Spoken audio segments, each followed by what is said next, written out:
This podcast is part of the Big Heads Media Podcast Network. Go to bigheadsmedia.com for more great podcasts. 3, 2, 1.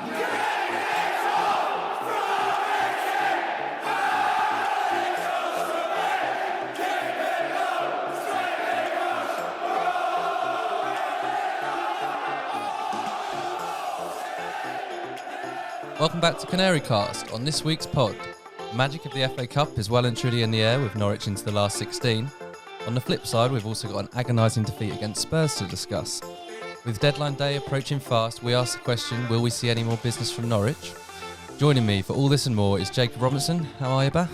Yeah, really good, man. Pod's flying. Just want to give a quick shout out to Kieran, who messaged us earlier on Instagram.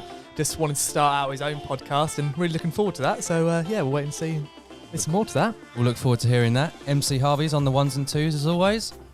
Hiya, you just caught me mid-Jaffa cake there. Mid-Jaffa cake, provided by our esteemed company today. We are delighted to announce that we have done some January business of our own. Journalist Michael Bailey of The Athletic joins Canary Cast on loan for the next hour or so. Michael, thank you so much for joining us. Thanks for having me on. It's a great move, great opportunity for me to really show what I've got over the next hour or so. It is. You've joined the big leagues now. That's true. Look at these mics. I'm literally jealous. Now you've really made Mike it, Michael, envy. on Canary Cast. Michael, I thought we'd start with you, seeing as you're sat next to us, because you're, of course, 2/3 through your first season as an Athletic journalist. Gosh, is it? Yeah, is it Pretty that long much, already? yeah. Wow. By Glad game you're or two. counting. How is it all going? What? Really good, thank you. I'm really enjoying it. It's been... I was at Archam for 11 and a half years, which was just fantastic. And I'm going to really sound like a former footballer now, but I owe them a lot for all the opportunities I had. So, it's been eye-opening at times. It's been incredible at others, and getting to go to Finland, which feels like, the one hit that I keep referring back to. But I also went to Cowdenbeath, which was just as much fun. So it's been great to have sort of a bit of time to be creative with what I'm doing, and a little bit longer to actually watch a game while it's taking place and stuff like that. So yeah, really good. Thank you. How is it different on a match day? Like, is it completely different to your routine at Pinken or not? That's a good question. I think that I have to try and be better at planning things, which is not something I was always very good at. So you're trying to, I'm rather than going to a game and waiting to see what happens in front of me, there has to be an element in what I do now of trying to not preempt it, but work out what I want to look at, and then looking at it and then putting it together afterwards. That's generally things. So there's a bit more thought that goes into it. I do find that I can spend more time picking out what's happening in the games, and it's maybe less of a frenzied, because I used to do the live blog at Pinken, so that was quite, minute by minute, and you're like, what happened? What was that? And you haven't actually watched the game, and then you're having to do a video afterwards, and you're like trying to piece it all together. So a little bit of that, but it's just a slightly different job. So I'm enjoying it a lot. Excellent. And of course, you got your own a newish podcast as well now on The Athletic. Yeah, on the ball. Yes. Listen to it at The Athletic, ad free for subscribers. That's my plug. You're great at plugging. There's a lot of experience in that. So I think, that's been good. It's been interesting starting one from scratch and trying to work out what its voice should be and how we should put it together, and how to do it, because we want it to be sort of around what I do and the people we got on. It's brilliant to have Ben Mounter and Steve Sanders, who's at NCFC Numbers on Twitter, and Stuart Hodgie the Hack as our sort of regular guests, and they both know what they're talking about, and they're a lot of fun to record the pod with. So it's kind of a joint effort with all of us, and then just seeing who we can sort of grab for 20 minutes probably to join us here and there. So yeah, it's been good fun to get back to doing podcasting. I had a question about Mr.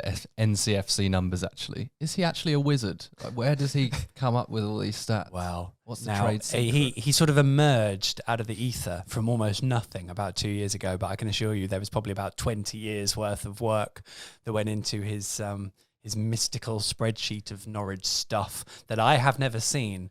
And actually, now you've asked me that, I do need to request to have a look at the spreadsheet. But he is he's very good at numbers, and football. So I think he's put those two together and just become basically a magician. Yes, it is a very good Twitter account. If you don't follow it, what are you doing? Go and follow it.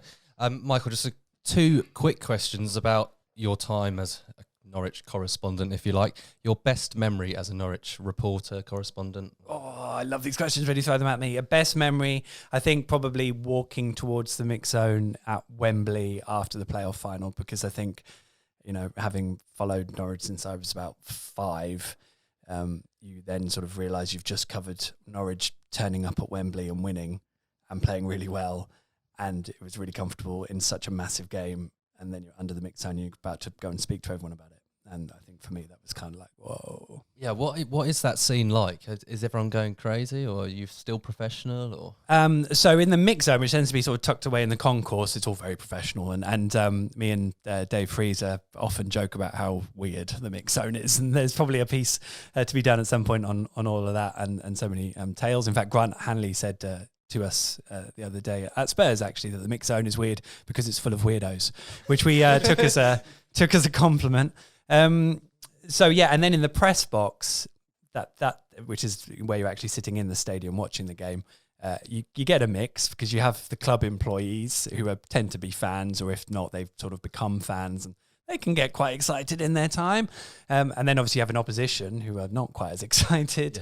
Yeah. But most of the journos will tend to be calm and respectable. There's only a few times when I've stood up at a goal, which is very, very naughty, but it does happen sometimes. Is it frowned upon? Oh, yeah. No, there's no way I should be getting out of my seat. That's ridiculous. But it does just... Alex Tetty's volley against Sunderland, I was on my feet. And then I felt bad because I think the radio guys and girls were behind us, and it's like, you can't see. Sorry about that.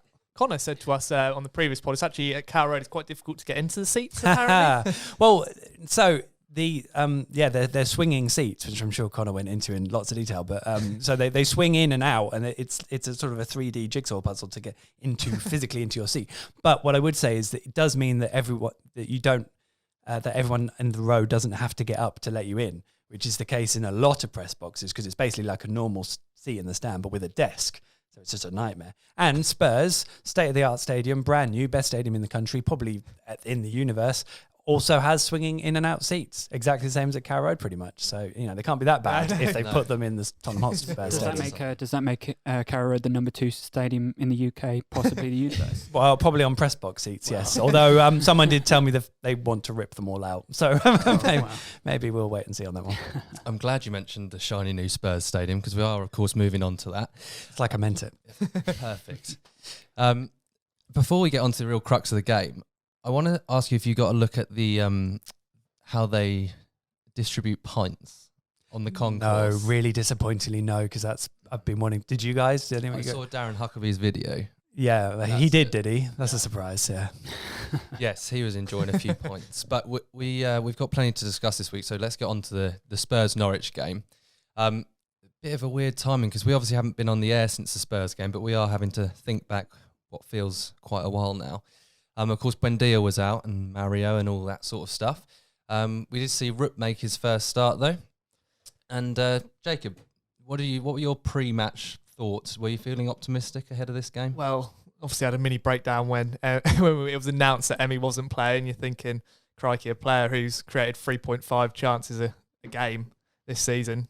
How do you go to Spurs, massive stadium, new brilliant stadium, big team. Let's not forget that. I know they're 8th in the league, but top 4 ambitions. You're thinking without your key player, how you get in the goals. But I thought Rupp was solid. I thought he added a nice disciplined performance in that right wing. I wouldn't say that's his position going forwards. I'd quite like to see him more central, but I thought he played quite well for a first game. Definitely. Michael, thoughts on team selection, etc.? Yeah, it was interesting how it affected Norwich's dynamic, because they are so fluid generally behind their striker, and all of a sudden it was quite rigid on that side.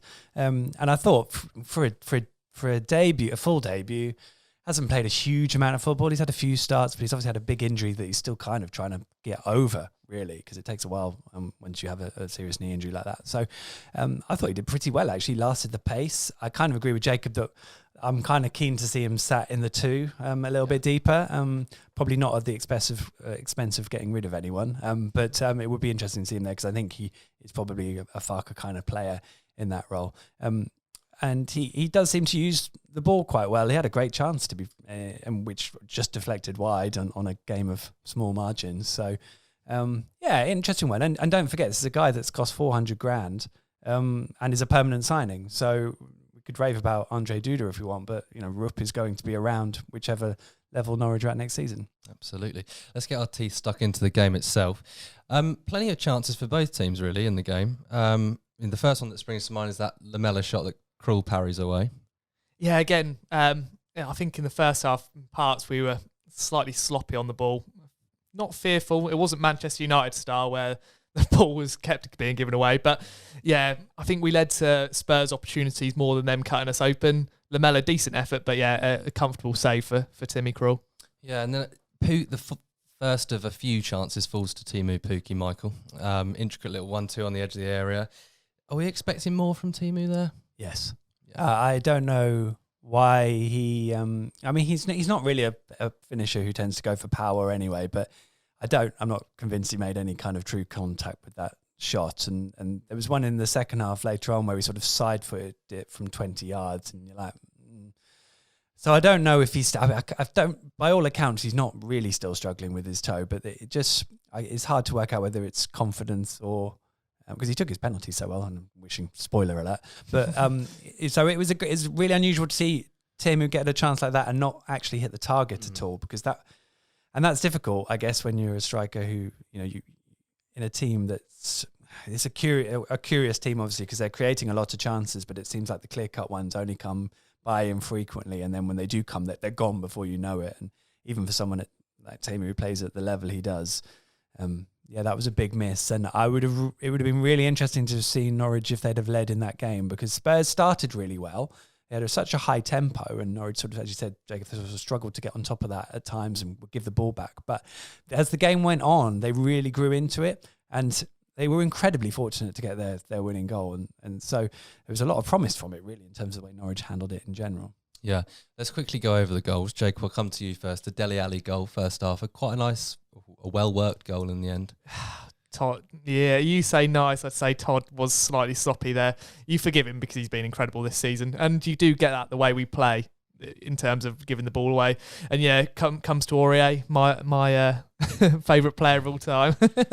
He did play quite well in that game, to be fair. Yeah, nice ball across, and Dele has made a career out of that so far, hasn't he? Really getting in, picking those spaces, and this is an easy finish, really. Do we think Zimmerman could have done a bit more? Lost his man a bit? I just felt in general it was a disappointing goal to concede. We've seen it a lot this season, haven't we? Again, like Michael was saying, we've created chances and then they go, and then it almost seems like we're punished. In this league, it's not the Championship, is it? You can potentially get away with defensive frailties 2 or 3 times. In this league, you give them one good chance and they'll finish it. Did it hurt you more that it was very instrumental from Aurier? Could you see us smiling? I felt the incoming message from you of, surge assist, which you did oblige with.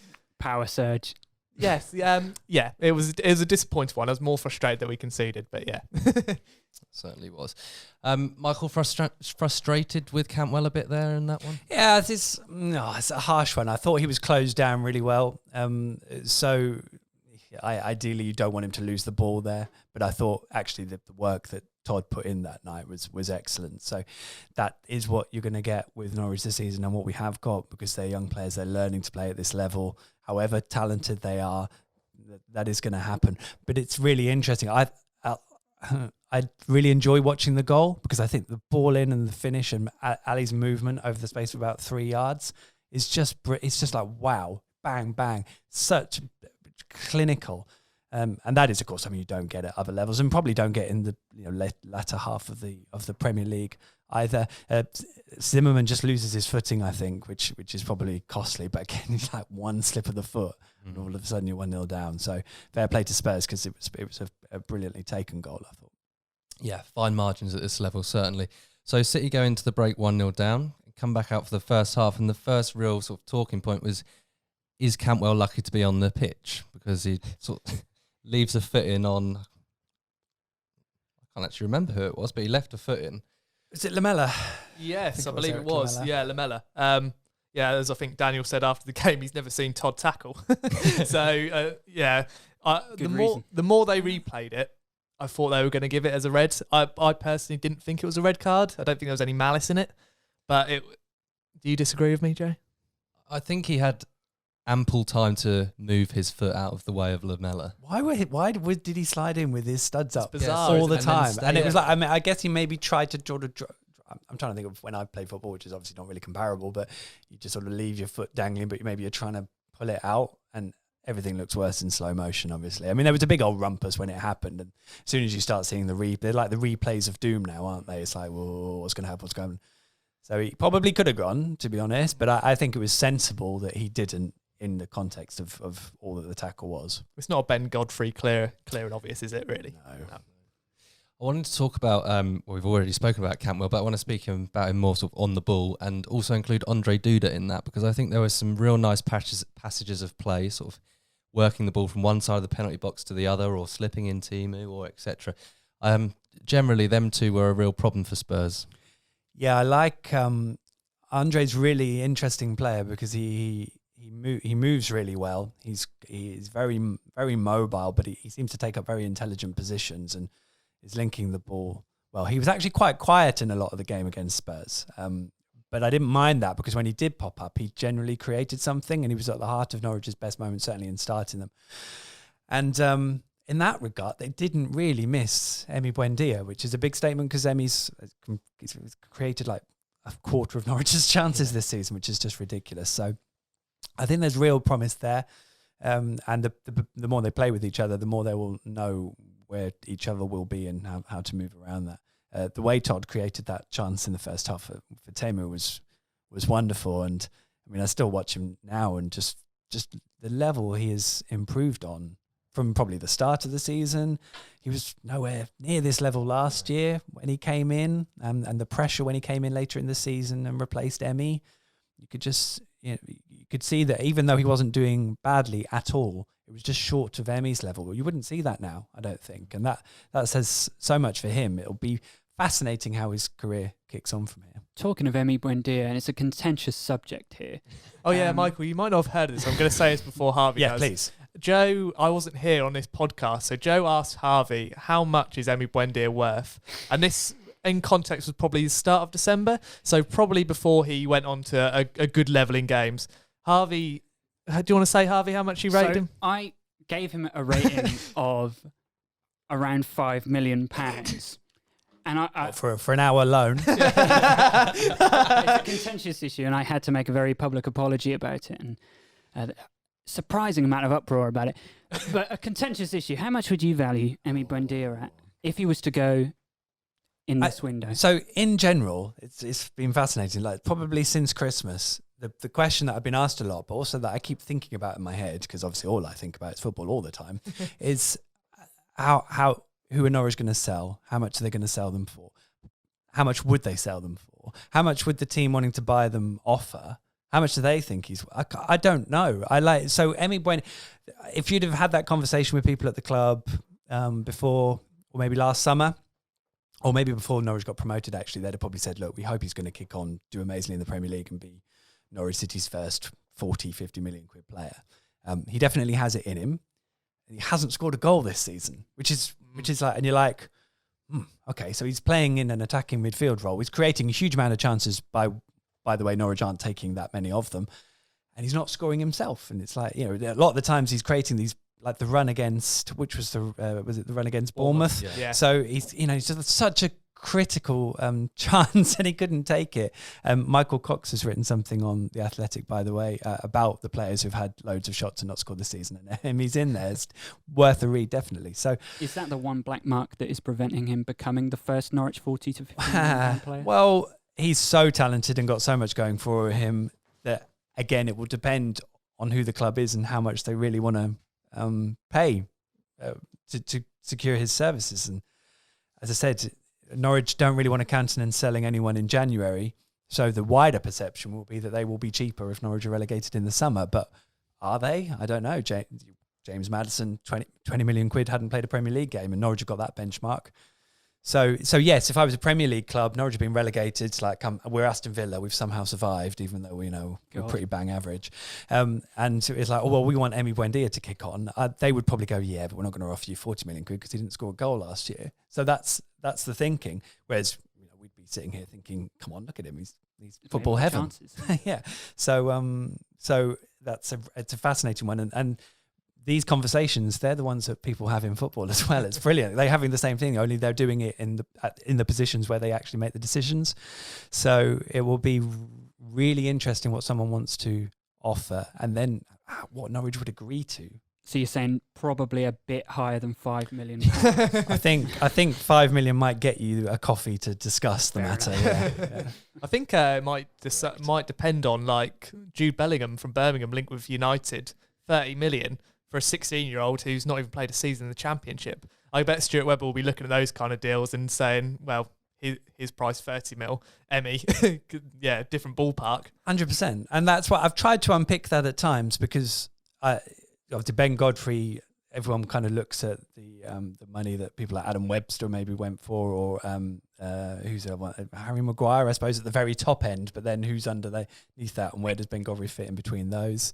And Aaron Wan-Bissaka with Max Aarons, which is the kind of one I tried to look at Old Trafford, where, to be honest, as two fullbacks, Max is a brilliant player. I don't see him at Wan-Bissaka's level at the moment, so that has to come into play when you're talking about transfer fees. And again, that's why it will be interesting, because I think Norwich will want to get top dollar, and they won't want to look like they're accepting less than that, because every sale they make sets a benchmark for their future sales, which is what they've done really well since since Stuart Webber came in as sporting director. So yeah, it's going to be fascinating. So with Emmy, it's really hard to say, but it's a shame I cannot envisage a situation where he's here next year, and that makes me, as a Norwich fan, sad. Yes, I think we'll all join you there. I don't think any of us are expecting to see him. Harvey's not fussed. No, fine. Just get rid of Take it. Used to Mike Ashley, that's why. Hopefully for not much longer. Let's talk about the penalty, because I don't know. I was sort of on the fence with it. Duda play slips in Aaron's runs in the box, and Sessegnon sort of sticks a foot out, sort of doesn't. Got a few comments on Twitter as well from Spurs fans saying, why has he gone down? I felt like it was Sessegnon's thigh onto the back of Aaron's leg. I thought it was a penalty for me. I didn't see anything wrong with it. I was surprised by the length of the VAR call, if anything, but I'm biased, so. Oh, I hate VAR. It's so hard to work out what's going on, especially covering the game. I thought Sessegnon's leg kind of came across the lower half of Aaron's leg, which was kind of difficult to see in the replays, but when you were looking for it, it was enough to think, well, that has probably sent him down. That had he not have given it, I don't think VAR would have overturned it. No. So in that regard, it's probably one that Norwich got. I wouldn't say they were fortuitous necessarily, but it was nice of Chris Kavanagh to give us that off the back of maybe a bit of stick in recent weeks, which may have been in the back of his mind. Who knows? We can't talk to him. So, I thought it was probably a little soft. But then Norwich haven't had a penalty away from home in the Premier League since over 25 years. Yeah. So Chris Gorham said that. Owed it. Yes, yeah, we were due one, but like you said, Pookie did have a bit of a weight on his hands, as he did the previous week as well. But calm under pressure, slots it home. Lloris nearly gets there, but sticks the ball away nonetheless. But before we know it, Son puts the ball in the back of the net with perhaps the most unluckiest goal I've seen this season. Oh God! I said on my On the Ball podcast that I commentated on it as I sometimes do, and I just went, "Oh, you got to be kidding!" Because this moment it loops up, and you're like, "That's going to end up just in front of the back post." And I mean, there's various ways and means you could try and defend it, I suppose, but out of all the places that could have gone, and you're just like, "Wow, you've worked so hard."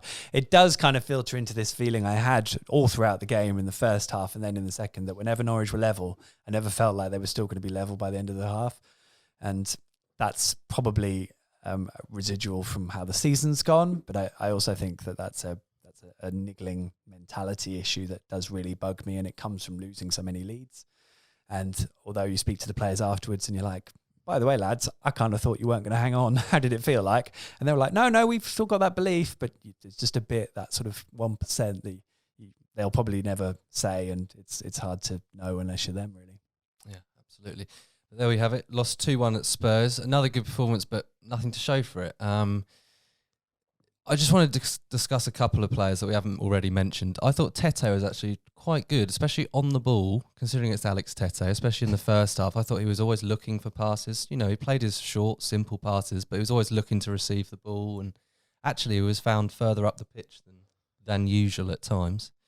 Byram was the other one I wanted to come to you on, Jacob. Yes. Because I actually thought Byram had a very good game. I think Sam Byram's done very well, deputising in a position he's not used to, really. I know he played it slightly at Leeds when he started his career, but you do miss something when Jamal's not there. You do miss that natural balance of a left footer. But he's more than deserved his chance there, Sammy Byram. I think we'll go on to the Burnley game later, and obviously listening to Michael's pod earlier on today, you would talk about it as well. A left back of Jamal Lewis and a right back of Sam Byram could potentially be Championship, or, well, next season. I won't do much yet, but I thought that was actually quite a nice balance there. And I think Sam, for what, 750k, thank goodness he's got rid of those injury problems, and he looks like an absolute snippet. He does. Prudent purchase, Michael. Very much. Would you like a little exclusive? Go for Although it. I can't remember if I spoke it on the Ball podcast, but I spoke to Sam last week. So hopefully my editors are currently checking the bit I've written, and it will be live on Wednesday morning on the Athletic, me sitting down with him. You're right. He basically declared he barely played left back. He doesn't really, even though he maybe turned up a couple of games for Leeds, he just doesn't know the position. So he didn't expect that would be the case when he arrived. But I think it's only the last couple of games where I've been reminded that he's not left-footed, which I think says a lot for how well he'd done in the game. I mean, he does seem one of the worst finishers in front of goal I've ever seen, which is such a shame because he's had so many brilliant chances. And maybe that's just one of those things, and at some point he'll stick a couple in and then he'll probably score 3 or 4 games on the trot or something. But I think he's really interesting because he does have that Premier League experience. He has been around at this level before, which I think is really helpful for the players who I mean, Jamal and Max, this is only their second full season in senior football. You sort of forget how quickly it's all come about for them both. And, Sam played in the Manchester City game, which was obviously a real... Against Sterling. Okay, exactly, yeah. And I think he gets forward really well. He's really athletic. I think defensively, he's very good one-on-one. And, I mean, it is remarkable how... Norwich have bought a player like that at 26 for 750 grand. And I think that even if it was possibly just because Stuart Webber is a Leeds fan and watched him a lot as a kid, it's a real sort of credit that Norwich managed to bring him in like that and convince him to come. The point about the injuries is probably the pertinent one because he had some really bad injuries. He hadn't really played much for 3.5 years. So he really feels that the training is making a big difference to how he's finding his match fitness, and he has played a lot of games. He's made a lot of starts, and hopefully that will continue. And then if you put all that stuff behind you, you've got a player who's worth far more than what you shelled out for him. Absolutely, I would imagine he's already is. Yeah, well, I feel like off the field as well, we could, like Michael said, definitely help Jamal and Max because when he was younger, obviously he was being touted with Premier League moves. Southampton were after him when Koeman was there. And obviously he then made the step up to West Ham. I don't think it was through a lack of performances that he was out there. Like you say, it was just injury which stopped him. And obviously he kind of became a forgotten man almost. Then obviously went out to Forest, got injured there all season. And then, like you say, obviously came to us. So I think in terms of when Max and Jamal make that next move, he could definitely help them and advise them to the next step. Yeah, makes sense. Absolutely. We all quick little nod to our relegation rivals results. Of course, after we make up some ground, Bournemouth and Villa both win. Callum Wilson finally scores again as well. Brighton are in it. And West Ham, definitely. Yeah, I just want to shout out that Conser goal for Villa. That was an absolute worldie for a centre-back. It's funny after Deeney's celebration in front of the whole end as well. But it'll be interesting how Watford react as well. I think Pearson will get them revved up again and to go. But first defeat, obviously, since Liverpool, which they're expected to lose. It's a big game to lose as well because for me, Villa are definitely still in trouble no matter what they do. Yeah. Michael, the bottom three, if you had to pick it now, who would you pick? I'm sorry. I mean, I think Norwich have to really go up to St James's Park and win this weekend. I know we'll come on to that. So it's hard. I mean, by the law of averages, the fact that Norwich have left themselves so short, I mean, Norwich have to be one of the three in there because it's just logic, really, at this point. Brighton are a really interesting one because I can see them looking quite okay for long periods and then maybe getting drawn into it.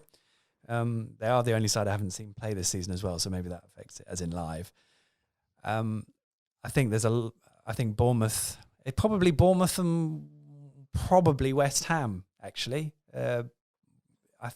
West Ham are a bit of a basket case in so much that they're trying to do, and they've kind of played their big hand of managerial change. And if that doesn't work and they don't pick anything up over the next month or so, then that's going to be incredibly difficult for what they then work out to do after that. They've got a really tough run of games coming up, West Ham, but after that, it's then really crucial games. So I think that's probably where I'd put it now, but it does ebb and flow. And as Jacob rightly says, Watford will be really interesting from this point on because Nigel Pearson's had a brilliant impact and they're pretty tight at the back. They don't concede many goals, which is kind of their foundation.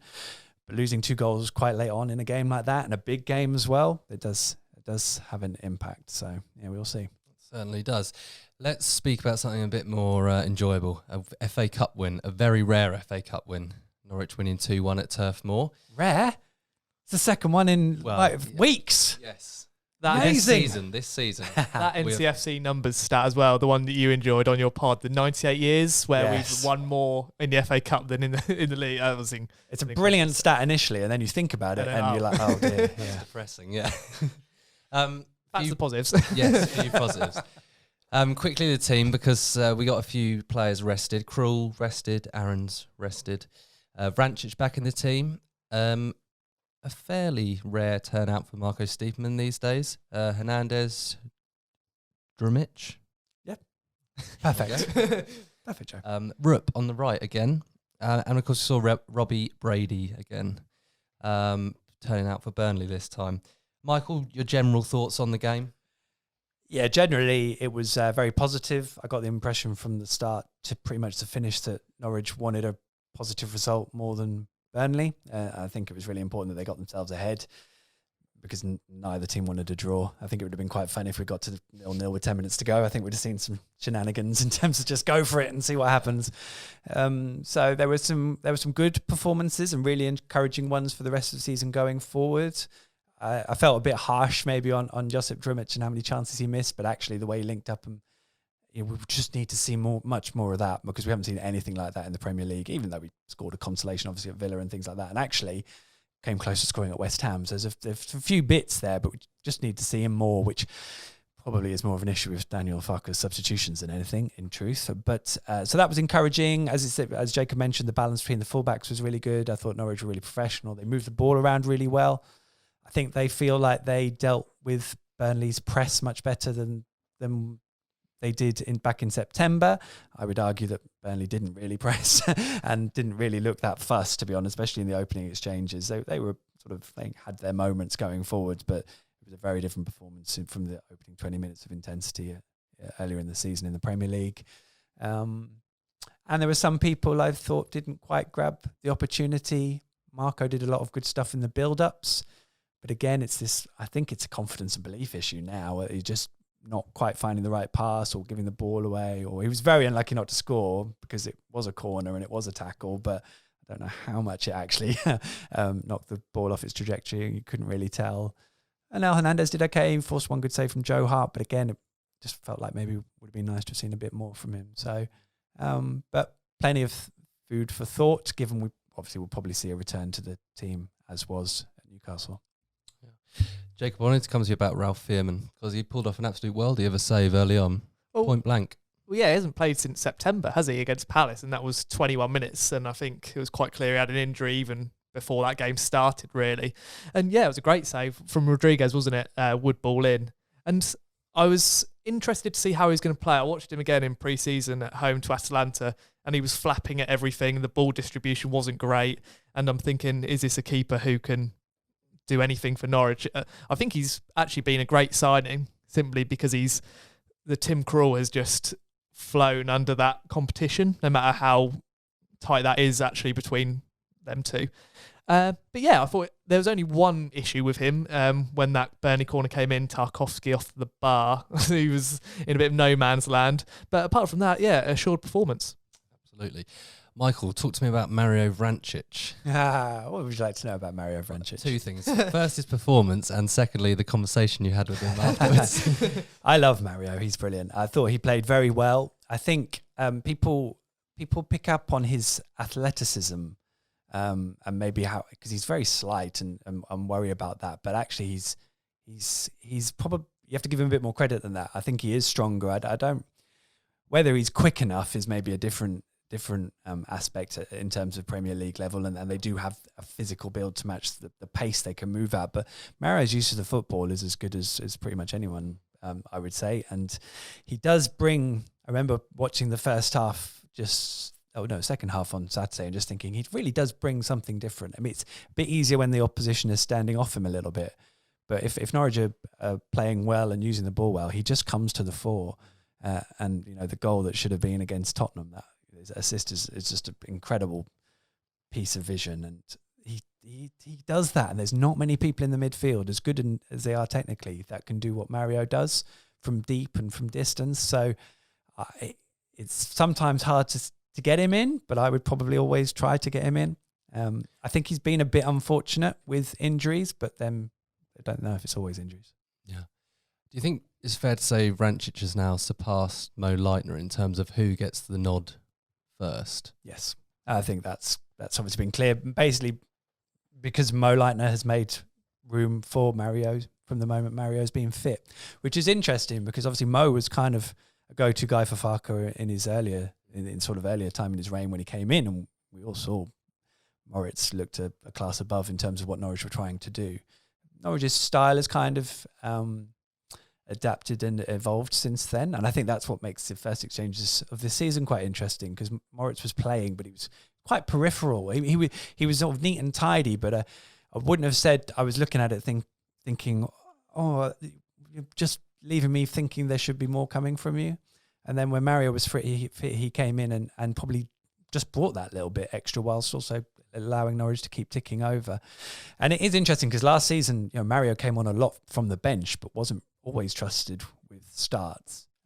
But since he's been available, as I said, Daniel has made sure he's been in the 18. So I think it would be nice to see him maybe get a few more games, but that might be a bit trickier now that Lucas Rupp is in the building, and obviously Andre Duda as well. So so where do you fit Kenny McLean in that, who has also been pretty consistently featuring in Farke's Premier League teams? Certainly.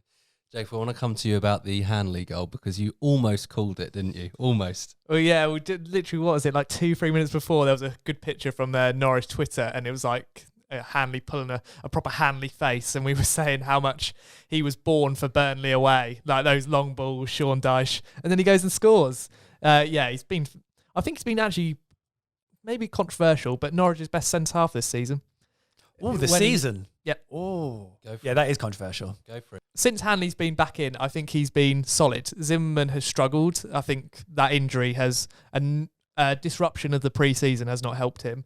Godfrey, for me, has been in and out in terms of rash challenge, obviously against Bournemouth. Positionally, Man City at times, there was an issue with him. I know that was me being very picky, but for me, I think Hanley's shown leadership qualities and been very good, all in all.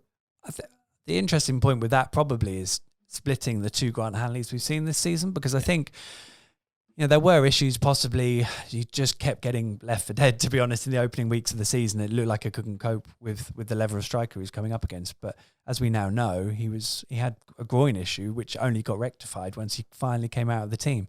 And what you would say is, since he's come back in, he's looked far more consistent and tight compared to Christoph in defending.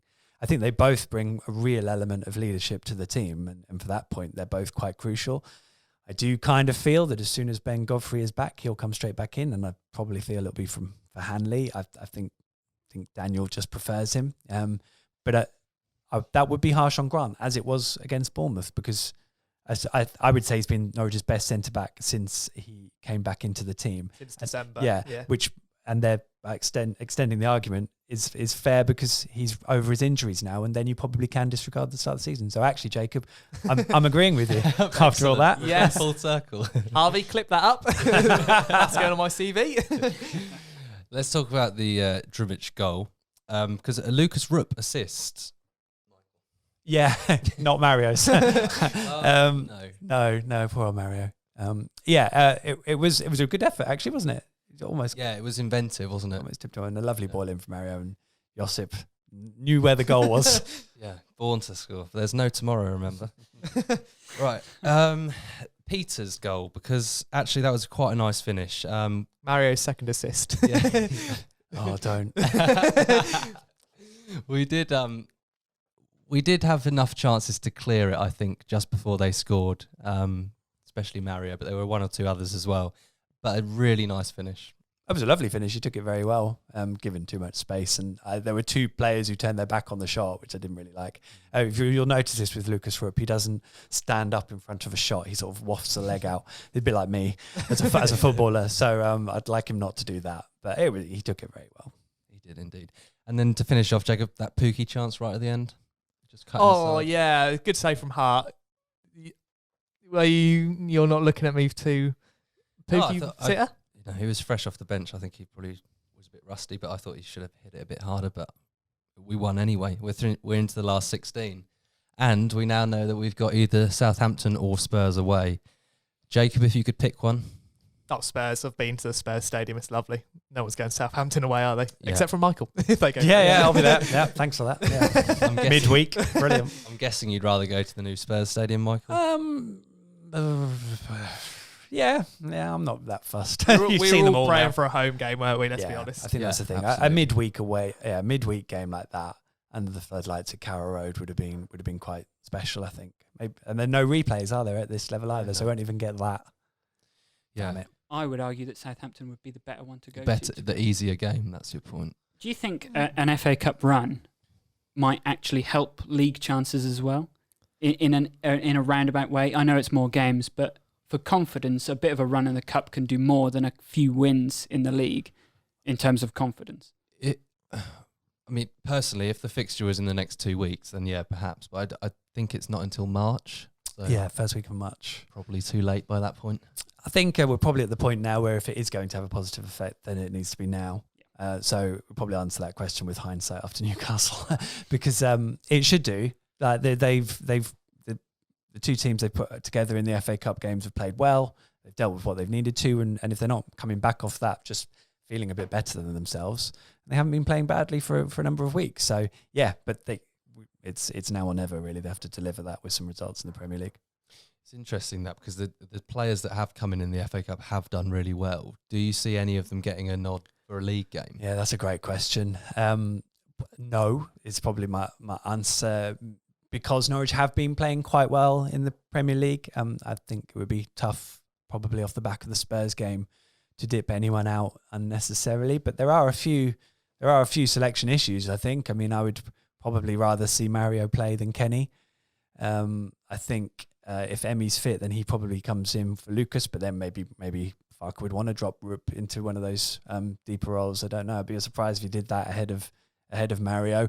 And Jamal has done well, and you could look at the fact that he isn't a natural left-sided player and whether Norwich do need that balance. But I think that would be incredibly harsh on Sam as well. So I don't see him making changes. It would be nice to think that if it's goalless and 60 minutes and he can look at the bench and go, oh, I've got 2 or 3 options now. Let's see how I can freshen this up to be proactive and make a positive impact on the pitch, because it hasn't happened very often.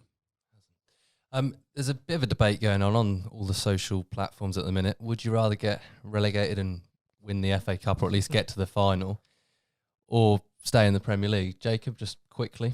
Well, we ran it, didn't we? 300 and odd votes. 60% were saying FA Cup win and relegation. So, that went down badly. for me, I would rather keep this team together. So Premier League survival means you keep this squad together, which personally I think as a Norwich fan I feel emotionally connected with all Would the Europa youth. League keep the team together? that's a tricky one, isn't it? Championship and Europa League. It's a Europa League It's been done qualifiers. and again, let's be honest. Norwich are not going to win the FA Cup. I've got to put that realism in. We're not winning the FA Cup, but I can see why people want the run. It gives a nice kind of change to being so close yet so far in the Premier League, and it's becoming more and more not a distraction and more of a talking point in terms of could this sum up Norwich's season potentially.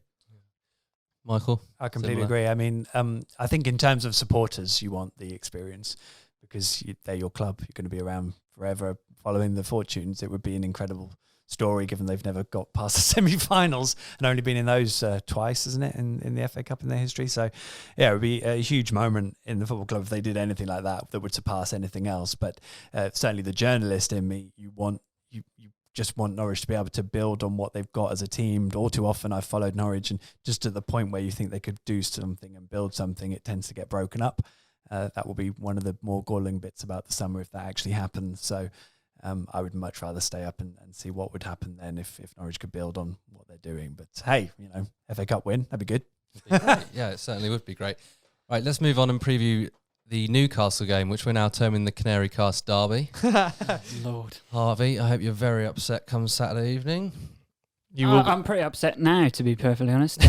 With everything that's happened with Newcastle recently, I just want it to end. Just liquidate the club at this rate because it's just painful to read. It's painful to watch. And this is coming off a back of a couple of goodish results. Beating Chelsea 1-0 was obviously a surprise, but we were very defensively regimented. It was almost like watching Crystal Palace. And then the bizarre match at Everton, Florian Lejeune just put him up front because he's going to be better than Jolinton. But then to have a dreadful, dreadful game against Oxford. Who outplayed you? Oh, and handily so. It was, we never got... Jolinton had the ball in the back of the net twice. And fair play to him. He played on with a bad injury, a real nasty gash to the head. Had the ball in the net twice. But it was just a very poor all-round performance. And Alan St. Maxim, I'm quite happy, he went to Twitter and said, that was the worst game of my career. So to say Norwich faced Newcastle at probably the best time considering the FA Cup, that's probably about right. So Norwich, you'd really have to win this one. And to be honest, it's there for the taking. Michael, you've got a long old poke on your hands Saturday, a long old journey up there. How do you see the game going, and are we really talking about a must-win here? We asked the question, what happens if it's a draw? Because we kind of know the outcome of the results. I mean, I was just, Harvey talking about how bad Newcastle's season's been. They've won twice as many games as Norwich and lost 50% fewer, got almost double the amount of points. So, Wow. I mean, that just puts that into context. I mean, and which fans are happier at the moment would probably be quite a good question. I think for me at this point in the season, 24 games gone, so much has gone. There are 12 games left. You have to win this one just to give you a chance of what happens beyond them. So I do think it's that. Nothing's mathematically sorted, of course, but nothing will be until it becomes a certainty, but it doesn't mean that it's not on the cards for a long time before. So for me, for everything it would do around the club, I think a win could be a huge result and offer some real optimism and just belief, because I think that's probably the one thing that's missing. And there will be weekends when the teams above Norwich do falter. They're not going to win every week. And so it's just riding out a couple of those, because Norwich is still just about in a position where they can put it in their own hands, but it relies on them taking advantage. And I think the bit that's probably been so cruel this year is that when it has been in their hands, they haven't been good enough or been able to seal the deal, which is so frustrating because they are not a bad side. Danny Mills called them the best bottom of the Premier League side he's ever seen, and we don't want to be that, but it kind of does sum it up as well. Yeah, I mean, that is a nice comment, and it's probably true as well. But yeah, you just want to see them kick on, really, don't you? And really make a name for themselves. Jacob, initial thoughts on Newcastle, and bearing in mind that the fixtures the other side of Newcastle are considerably harder. I'm going to dub Newcastle the luckiest team in the league because the results they've had at times has been miraculous. They have still got that Rafa discipline, as me and Harvey have said before. Bruce has still got that Rafa Red Book tucked in the office because there is a structure there. St James's Park gives me nightmares because last time we played them, how on earth did we lose that game under Alec Neil? Yes. Thank you. Thanks, Dave. I know you like your pronunciation, so I wanted to make sure. And then before that, again, losing 6-2, Wijnaldum 4 goals, that was so painful. In terms of the game itself, obviously Newcastle have got a couple of players, haven't they, Harvey? Lazaro from Inter Milan and Bentaleb from Schalke. Potential impetus. I don't mind Bentaleb, good on the ball. Played well. He was one of the only people who played well in the Oxford game. Lazaro, I don't know if he'll start. St Maximin's a threat, isn't he? St On the Maximin counter. is going to be, I think, directly placed up against Byram. It'll be interesting to see that battle because Byram is almost the ideological counter to Alan St Maxim. He's a lot more solid. He's a lot more sturdy. It'll be interesting that if Alan St Maxim beats him early on, then that might spell the end of the game on that side. Because if he beats him once, he'll beat him again. And that's almost the Alan St Maxim guarantee. If he starts well, he plays well for the rest of the game. I feel like Sam Byram played very well against a similar player, Adama Traore, against Wolves. Exactly. And I'd be more threatened about Traore than St Maximin, personally. He's got better finish, Traore, hasn't he? Yeah, and he's a little bit more physical. And for me, I think St Maximin's not a one-trick pony, but you know what I mean. He carries it, and then he's almost at the stage where he's not completely sure of what to do with the ball once he gets to a certain stage. Let's cast our minds back to the reverse fixture, the 3-1. That was the sort of, I believe that was the second game into the season, and Steve Bruce was playing a very different setup to what he's playing now because obviously we were thumped pretty badly. Timu Pukki hat-trick as well. It would be interesting to now see how this game turns out because we've reverted back to 5 at the back. We don't like possession. Good God, do we not like possession? But Norwich are really bad with possession. They seem to play better on the counter. I think it's going to be a really, really bad game. Set pieces as well. Like, your defenders have scored half of your goals this season. That is the most incredible stat I think I've ever seen. I would salt that with, that's because our strikers are terrible. It's not because our defenders are good. Well, it'll be interesting, won't it? Dubravka's made the most saves, so Newcastle do still give you a chance no matter how deep they are. I think Emmy's perfect for this game if he is fit, isn't he? You just get him in because against, we saw in the Championship last season when teams drop back, and Emmy, potentially Mario Vrancic as well, can unlock that defence. And how many times have we said it? Just take your chances, Norwich. Please take the chance that's given to you because for me, Newcastle, would I be wrong in saying going to score more than one, potentially? What, this season? Yeah. There we go then, yeah. The other factor is the yearly transfer window talk about a takeover has begun, and we always lose the following game. As soon as the transfer window talk starts, we then lose. So that'll be interesting to see if that again plays a factor. The Saudi money coming in, whatever. It's not going to happen. It's not going to happen. If any Newcastle fans are listening, just don't believe it. It's not going to happen.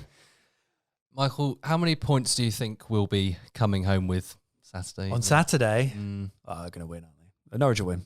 Yeah, confident. Why not? Let's do it. I mean, I have no idea, obviously. But it's probably the only realistic. I mean, it'll be an interesting one. As kind of Harvey was saying, it'll be interesting if Norwich kind of have Newcastle's number. I know Newcastle were a bit of a shambles earlier on in the season, but by the same token, they were so passive. They kind of let Norwich do what they want. And Norwich they're not a bad side, as we've been saying. If they really give them the run of it and they get themselves ahead and take a chance or two, or heaven forbid get 2 goals ahead, they will win that game, he says, touch wood. So they've definitely got it in them. And that will be a very interesting dynamic. So it was interesting. There was an expected goals table, I think, that went up this week, wasn't there? Newcastle have 9 points off the back of that, and Norwich was sort of safely in mid-table. So probably that's the big one for Norwich. If they're sat there dominating the first 20 minutes and it's still 0-0, it's as simple as that. That could be their chance blown because Newcastle might just get one chance, take it, and then once they've gone behind, they're still yet to pick up a point from that situation. So it becomes a very difficult task then. Do you think we'll see that at some point during the rest of the season, will we finally win from a losing position? A point would be nice. Yeah, I was going to say, I think they'll get a point at some point. I mean, it depends, doesn't it? They could be, relegated and not win any points, and then they're 2-0 down and win 7-2 at home or at Man City on the last day of the season. Yeah, that's probably not going to happen. But, it doesn't really matter, to be honest, as long as they just do. They just need to manage games better so they're picking up the points and then maintaining the belief, and then everything will look after themselves. But yeah, I hope I do get to say that at one point this season. It'd be nice. Hope so. Can I push you for a score prediction? 2-1. 2-1 Norwich. Like it. Harvey, let's hear Oh, it. you think we're going to score? Yes. Very generous. Do I think Norwich will concede? Yeah. Yes. Fair enough. Yeah, I'd probably agree with that. 2-1. Really? Just because of the heads really did drop. We were booed off against Oxford, and we played a full strength team. So See, heads will be dropped, and Bruce isn't going to spark a huge reaction to that. So begrudgingly, I'm going to agree 2-1. I'm not so fussed about the Oxford game because I just don't think they were probably bothered. So You I should have think- watched it. They were bothered, but they were just bad. Jacob, just quickly, score prediction. You say quickly. I feel like this is a game which Norwich should be able to win, but I have a horrible feeling about this game. I feel like we will dominate the ball, and I feel like it could potentially be a missed opportunity. But saying that, I'm going to completely reverse my decision because I can't say Newcastle will win. So it'll be 2-1 Norwich, hopefully. Okay. I'm going to go 1-1 for anyone that's interested. Yeah, we were so close to a full house. Yeah, sorry, I can't Go say for it. it. Go on, Joe. Just a late winner. Okay, late winner Hanley. off Hanley's ass. Legion's arse or something like that. Right. January is winding down. We're almost there. The window and the circus is almost over. A few topics to cover this week, and whilst Michael's here, we'll make the most of it, of course. The first player I want to talk about, Michael, is Ibrahim Amadou. Breaking story last night from Italy, I believe, that Genoa are interested in Sevilla recalling him from Norwich, and then Genoa would loan him. Any truth in that? I think there is truth that because Ibrahim hasn't played, that probably Sevilla would be like, well, what's the point of this? I think Norwich would look at it. I do believe that if it was right, but I think that would have to do with the hole it would leave and what they would do about that. I personally would like to think that he wouldn't go without them bringing in another defensively minded player to cover him. But it's an interesting one because I get the impression Daniel Farke labels him as a centre-back and doesn't trust him as a defensive midfielder because we've barely seen him there, which I think is a real shame. But obviously he sees more of him than me. I thought Amadou was quite good against Arsenal. I agree. And I'm pretty sure he was in midfield. He was. Yeah. No, you're right, 100%. And he played well. The problem was they went to Southampton. He played there for the first half an hour. Norwich in general were awful. He wasn't by any means any good himself either. But then 30 minutes in, he becomes the third of the three centre-backs because they went to three at the back. And then at half-time, he was pulled for Teti and Norwich actually went back to a 4. So those sort of things make me think that Daniel just doesn't...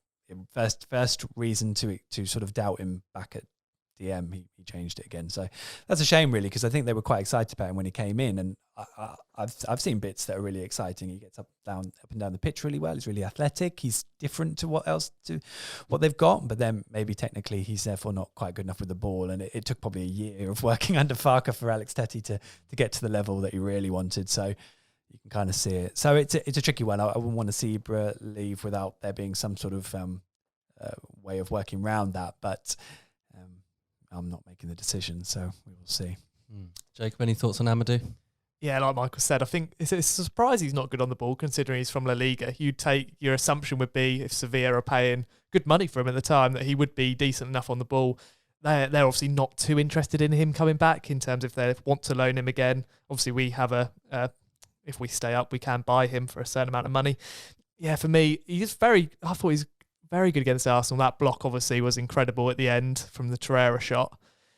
Yeah, I feel like it's a missed opportunity, but I thought Alex Teti's really improved this season, to be fair to him. I don't know how on earth his knees are carrying the weight of Premier League football, but yeah, it's a missed opportunity, but I can see if they do get rid of him and replace him with someone who Farke likes more, I can see why that would happen, yeah. Another name that's been doing the rounds in the Norwich City sphere is Danel Sinani. Michael, what do we know about him? Are we expecting to see it happen, etc.? I think hear lots of things. There's lots of stuff going on, and then maybe not a lot going on. So it's a really interesting one. I think it will happen. I think that it will. I think it's actually been reported that it's probably agreed that it will be a pre-contract signing. So we'd see him then at Norwich come the summer. I don't think anything will happen to mean that happens in this window. And if it did, he would probably need time to bed in anyway, because this is one that's on a slightly longer, with a longer term view. What I will say is I'd never heard of him. The speculation popped up. I started speaking to people, had a look, and I'm like, oh, I genuinely don't often get very excited, but you know, there's a bit of me that's, look, this is a canny one. He's got a pedigree, and look at what he's doing, and this is really interesting. So I'm really interested. Yeah, so I would expect him to be a Norwich player next season, and it will be very interesting to see what Norwich have got on their hands, because he's young. He certainly seems to have a bit of pedigree, and there are some people at Norwich who I think they're excited, but then they won't want to build it up because he needs to be given a chance. So yeah, watch this space, but it's an exciting one, I think. But probably one for the summer. I would expect so, yes. Yeah. Okay, cool. Jacob, I'll come to you first on this one. A couple of absentees from the team sheet at Burnley, Mo Leitner and Adam Eder. Yes. Thoughts surrounding that situation? Well, we know the Leitner rumours and all of that kind of thing. For me, in this league, when we don't have the ball, he's not effective. And I feel like you have to carry him more than players, in, especially in that middle of the park. I don't see where he fits in at the moment, unfortunately. So I don't know. It'll be interesting to see what happens with him. In terms of Eder, obviously Charlton are interested. I think Doncaster basically had the paper signed, didn't they? Sounds like a lot of teams are interested. Before Preston. But then Daniel Farker obviously said he wants free strikers. So I'd be surprised if he went out anywhere unless you bring someone in, which I can't see either. So I think he stays. I think they both stay.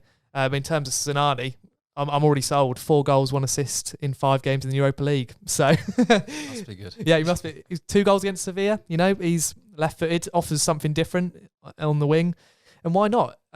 Obviously, coming from Luxembourg, how can you judge him really? But could be an exciting one next summer. And it will be interesting where he fits in, actually, because although he has spent a lot of time on the wing, there's lots of evidence to see how well he moves through the middle as well, and looking for because you wouldn't say Josip Drumic is a kind of a natural fit for someone backing up Timur Pukki, but Sinani possibly might be. I would say it's very unlikely that Adam Eder will go out on loan. I think there were lots of clubs up to League One who would love to have signed him. He's got a hat-trick against Preston, and all of a sudden Championship clubs are like, well, yeah, probably including Preston. We'll have a bit of that. But it would just leave Norwich, I think, too short. I'm always a bit cautious because you never quite know how things change, but I'd be surprised if he went out. And I know there are lots of rumours about Moritz. I just think it's a matter of circumstance. He's still training every day at Colney. He's still around. And it was interesting because when the team did drop on Saturday, I was looking at it going, wow, this is what's happened here.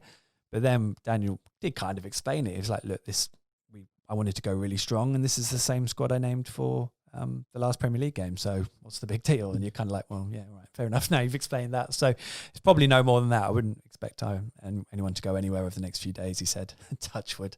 But there you go. That's a good point, actually. Mo Leitner is not exactly synonymous with a trip to Turf Moor, is he? So that probably explains that one. The last player I wanted to touch on was Jamal Lewis and the Crystal Palace links. Can you shed any light on that? Oh, okay. Well, I did a piece on Jamal Lewis on The Athletic. Can I plug that? Constant plugging me. That's fine. So, yeah, Jamal, it's tricky, but by all accounts, I think Crystal Palace need a left back, and that's before Patrick Van Aanholt was getting linked with the PSV, I think it was, wasn't it, today? I, by all accounts, know that they like Jamal, but Norwich wouldn't sell him this window, so that's that.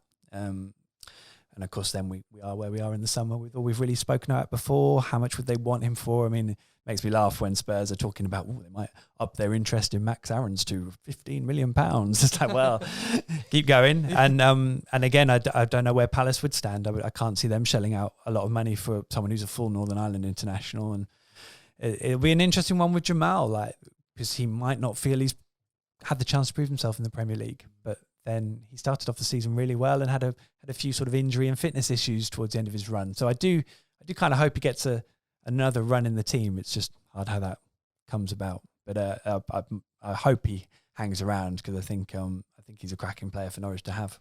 Certainly. We're coming towards the end now, and just as sort of a bit of fun to just round off the podcast, we're going to go through the fixtures. We've done this with Connor as well, and it's quite good. Okay. So I'll go through the fixtures, and then Jacob will keep count of if you think we'll get no points, 1 point, or 3 points. Right. And then we'll see how many points we end on and whether we'll get relegated or not. Brilliant. All the pressure. Head or heart are we doing this by? You can Do whatever you Instinct. fancy. Can we go instinct? Okay. Jacob, you're going to keep count of the points, aren't you, mate? Yeah, mate. Right. So, Michael, Newcastle away 3, I'm guessing. Well, I said 2-1, didn't I? So I should stick to that. Yeah, 2-1 win. Okay. Liverpool at home.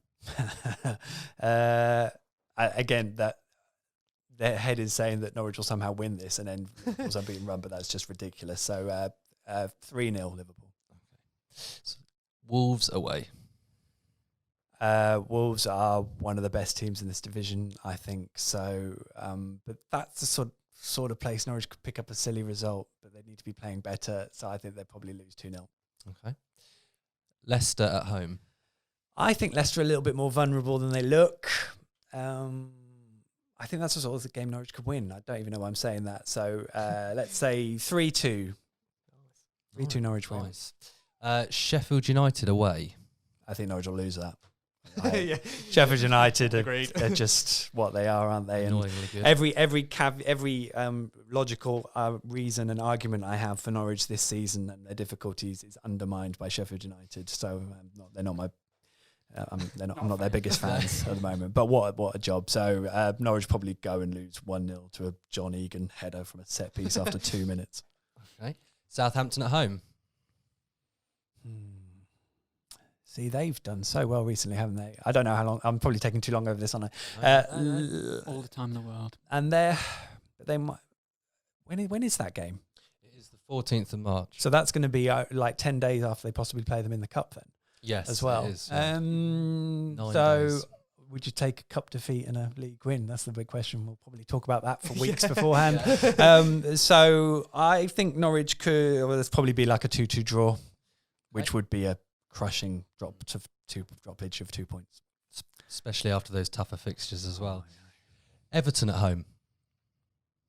Yeah, win that. 3-1. Nice. Arsenal away. I'm missing this one. I'm missing these next 2 games. I'm on my holes. Nice. I see Arsenal. Norwich should have beaten them at Carrow Road. They were so poor. I don't know if they're much better under Arteta now. I would like to think Norwich could draw that 1-1. Okay. And then we have Brighton at home. Yeah, beat Brighton. So that's a nervous 1-0 win. That'll do it. Watford away. See, now I know I'm getting into the crux of all this. So, I can see that being a frustrating afternoon. Maybe a 2-1 defeat, just not taking chances, or maybe not getting any. Yeah. And now we're into the last 4 games. So West Ham at home. I think Norwich will. That's gonna be a big game. That's going to be a huge game, and they could be really struggling by that point. But they could be like on a real run as well. They're that sort of side, but I don't really like West Ham in terms of in terms of where they are and what they're doing. So that would be quite a satisfying one. So 2-1 win. Nice. Heads. Yeah. Losing out to the heart now. And then we travel to Stamford Bridge. I think Chelsea would win, but they probably nick it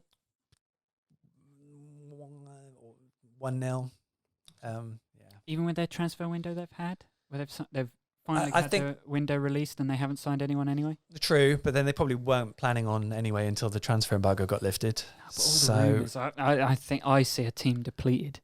Yeah, possibly. They're interesting because I keep thinking back to what Frank did at Derby, And Derby started really well. They then had this horrible sort of middle period where they kind of lost their way, and then they came again. And I think this will be late enough in the season for them to start picking up, because they're a really young side. You can see all the mistakes they're making are coming from just inexperience. And I think they'll probably have picked it up, and Tammy Abraham will be back, and they'll be chirping away again. Typically. Burnley at home for the third time. Well, if Burnley play like how they did on Saturday, Norwich should win that 2 or 3-0. They're a side who, if they finish anywhere above 16th, it's just a remarkable turnaround. So, and again, it's sort of a experienced but aging squad. So let's beat them 4-0. Nice. We like that. Do it West Brom at home again. Do it, yeah. Just do them. And then final day we travel to the Etihad to easy face win. Man City Well, without Howson Man City won't have anything to play for, maybe apart from the FA Cup. They might still win the FA Cup. or the Champions double, League. Or the Champions perhaps. League. Yeah. So, but yeah, I would expect Man City to probably win that. Probably like 6-1. 10-0. Where does that put us in terms of points? How many was that generated? I make that a total of 37 points, Including the 17 we've Including- already got. including the 17. So that is, I would. Historically, Go that's on, enough. what? Yeah, That's enough. historically, I have an issue that I think is going to be a high tally. And I know Daniel Farquhar was saying, 7 wins and a couple of draws. And I'm like, yeah, well, that's 35 points. And I think it'll be, if you'd have asked me how many it'll be, I think it'll be between 38 and 40. So Norwich missing out by a point sounds pretty bang on to me. Yeah, that sounds Yeah. pretty typical to me as well. Michael, thank you so much for coming on. My pleasure. It's been a Thanks for real having pleasure. me. Likewise.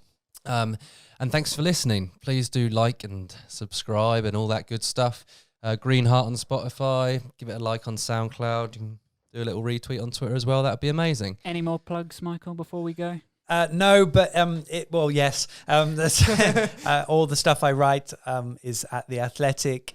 You can subscribe. You do have to pay to read it because we don't carry any ads per se, but it's about 40 quid a year for a whole year's access. And you don't just get me, you get everyone.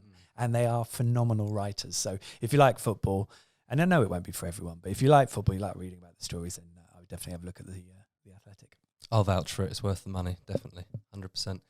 Jacob, anything to add before we sign off? No, just been an honour to be with someone who we both been followers of for a few years now, isn't it, Joe? Aw. So Yeah, no, it has been a real Thanks, pleasure, gents. actually. Aw. Yeah. Sweet. I'm blushing. Kept me connected whilst I was down in Brighton at uni. That was my source of Norwich City. How was uni? It was great. I really enjoyed it. Didn't get to many Norwich games though. I think I got to Southampton away or something. That won't have been good. No, it wasn't great. Harvey, happy? Yeah, all happy. Fantastic guest, and you're welcome anytime. Thank you. Absolutely. Okay, thanks for listening and please do enjoy the rest of your week.